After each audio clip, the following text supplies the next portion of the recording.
Hello, everyone. I have a story to tell you about assault, the changing times, and communication. Let me begin by saying I'm okay. I hope that you have some safe places, the kind of place that make you comfortable, where you fit in. I found this at the local pub. After my stroke, it was hard to be in public for me with my aphasia and my foreign accent syndrome. And one day I introduced myself to the bartender, and she, in kind, introduced me to the ragtag group of regulars. Most of them are retired men who gather for a pint in the afternoon to take advantage of our happy hour prices. I've gotten to know them, their stories, their relationships, their medical diagnosis and worries, and their twisted sense of humor. I loved it. In this past year, I've come to look forward to the few times a month I visit the pub. It feels like a safe place. Been accepted with my strange voice and my strange humor. A few weeks ago, we celebrated the last day for one of the regulars he was moving to BC. It was wonderful evening with lots of cheer, laughs, hugs and some shots to accompany the pints. A bunch of the guys moved outside for a smoke and I joined them. Rob, the guest of honor, was saying his goodbyes. It was a beautiful day, one of those Calgary fall springs days with a sunny sky and warm breezes. I was celebrating in my own way by wearing a dress. I hate pants. The mood was light and everything was good. Scott was a new regular. I'll call him Scott because he spoke with a Scottish brogue. He was younger than the normal gaggle of men, maybe in his late 30s. I'd spoken to him once and didn't have a good feeling about him, but I didn't really think about him at all.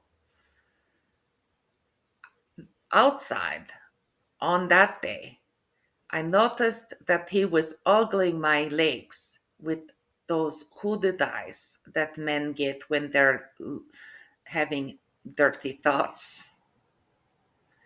With two steps, and reaching his arm, he took my knee and ran up my thigh and pushed my dress and up with his whole hand, almost to my crotch. I took his hand and pushed it away, and I took two steps backwards. The last memory I have is him saying, "You should take Rob home and fuck him because it is last day in Calgary." And then I have no memory.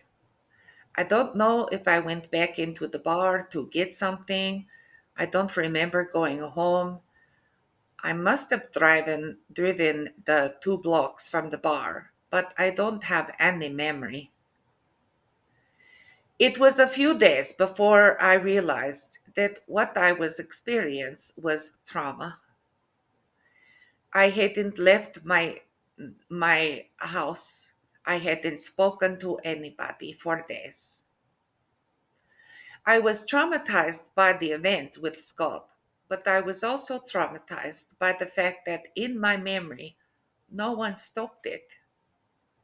Maybe someone had said something, but I don't know. It was my safe place. It was like Norm at Cheers, and I was Norm. I was treated as a regular, even though I was the only female who hung out with this ragtag group, and I felt enveloped into it. Upon a reflection, I remembered the old days and the late 80s when this kind of thing was more prevalent. Men felt emboldened and act as if they had the right to molest women with no consequences. Lawyers' office were the worst. I'm grateful that the times have changed and that men have more respect about women's space. Or maybe it's just because I'm old and I'm not a target anymore. But I was the target on that day. Scott was the predator, and I was the prey. My second realization was that in that moment, I went into the freeze state. Yes, I fled eventually, but in that moment, my whole body stopped working.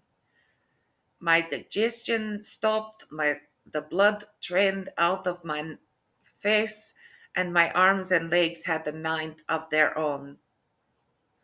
I was also aware that I had no words. I had no ability to speak. In normal situations, before my stroke, I believed that I would have been able to have a response in the moment, but not on that day. On that day, my response to the stressful situation, all of my words were gone. My aphasia is affected by stress, and the more stressed I am, the more confused my brain is, and my ability to form words is lessened. Sometimes I make syllable sounds that sound kind of like words, but they're really nonsense. The situation with Scott highlighted a few things. First, I know he had no right to touch me, even if I was wearing a dress. Even if I'd been naked, no one has right to put their hands on me. Second, being drunk is no excuse for this kind of behavior. I'd like to think that predatory, misogynistic behavior is no longer tolerated by society. I shared the story with my psychologist and I worked through my feelings of betrayal. I was betrayed by someone in my safe place, and I was betrayed by my aphasia. I even identified what I wanted to say to him if I saw him again. I envisioned telling him, I don't know why you thought it was acceptable to touch me like that, but I assure you it is not okay. Sadly, my plan failed.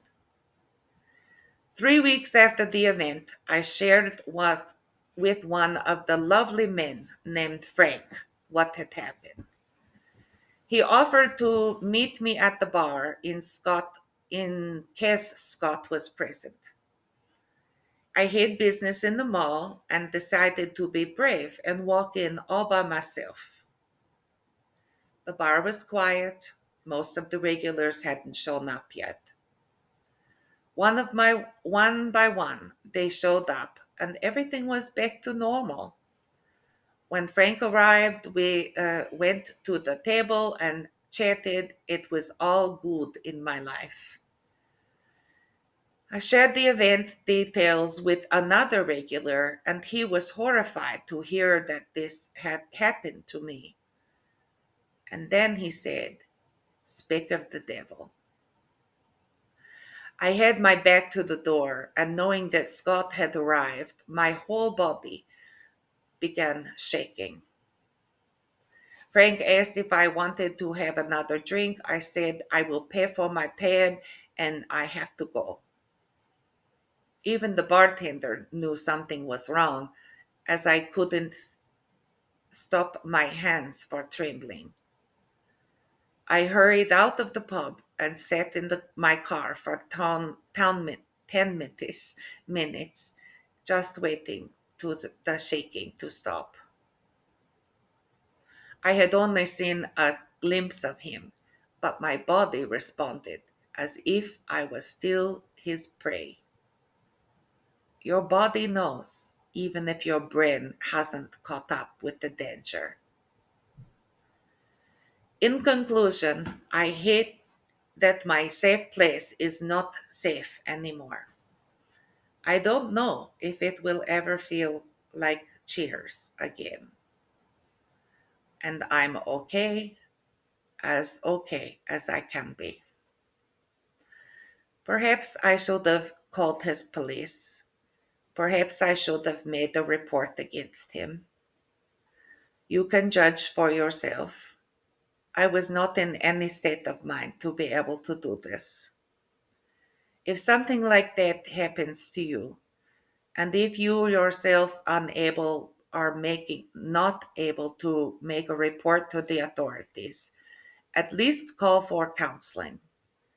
In most larger cities, you can call 211 for assistance or 311 to find more information.